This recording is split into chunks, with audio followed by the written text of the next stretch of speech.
ভারতীয় জনতা পার্টি দল করে। পুরো পদে আছেন? আমি এইখানকার বুথ সভাপতি। আমার 9 ভাই একটা টিএমসি করে বলে তাকে খালি দিয়েছে, আর আমাদের 4 ভাইকে কিন্তু দেয়নি। স্থানীয়দের একটাই অভিযোগ, বিজেপি করি তাই জোটেনি মাথা গোঁজার ঠাঁই। শীতের কনকনে ঠান্ডাতেও ত্রিপলের ছাউনি আর টিনের বেড়া দিয়ে কোনো মতে দিন গুজরান বহু পরিবারের।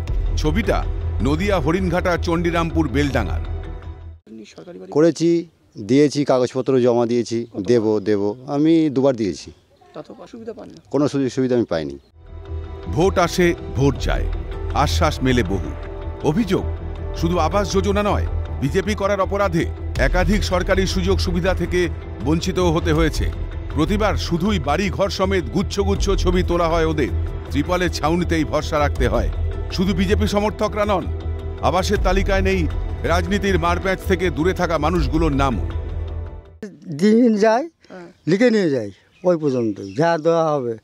আসছে ঘর, ওই আসছে সারা বছর। একাধিকবার আবাস দুর্নীতি নিয়ে আগুন জ্বলেছে এ রাজ্যের বুকে। তোলপাড় হয়েছে গোটা রাজ্য রাজনীতি, কিন্তু কে শুনবে ওদের দুঃখ দুর্দশার কথা? ভোট প্রচারে পাওয়া আশ্বাসবাণী আর প্রকল্পের গুণগান জায়গা করে নিয়েছে মাটির আর টিনের দরমার 4 দেওয়ালের মাঝে। বদল হয়েছে অনেক কিছুর, কিন্তু পাকা হয়নি ওদের মাথা গোঁজার ঠাঁই। সরকারি সুযোগ সুবিধা বলতে ওই কিছুই পাইনি, এখন এই মুহূর্তে কিছু পাইনি, আগে একটা পেয়েছিলাম। কারণ হয়তো বিজেপি পার্টি করি বলে হয়তো দল করি, এর জন্য আমাদের দেয়নি। পুরা দেয় না, লিখে ঝুঁকে নিয়ে যায়, বলে দেবো।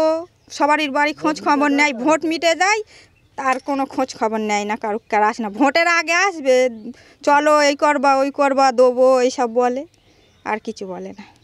এই এলাকার মানুষরা কবে এই সুযোগ সুবিধা পায়? এই এলাকার যারা দায়িত্ব রয়েছে, অর্থাৎ পঞ্চায়েত সদস্য থেকে শুরু করে জনপ্রতিনিধি, তারা কবে সদয় হয় এই পরিবারগুলোর ওপর?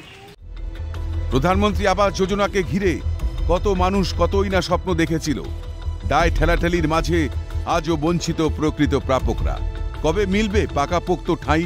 উত্তর দেবে সময়। সুবীর দাসের রিপোর্ট, ক্যালকাটা নিউজ।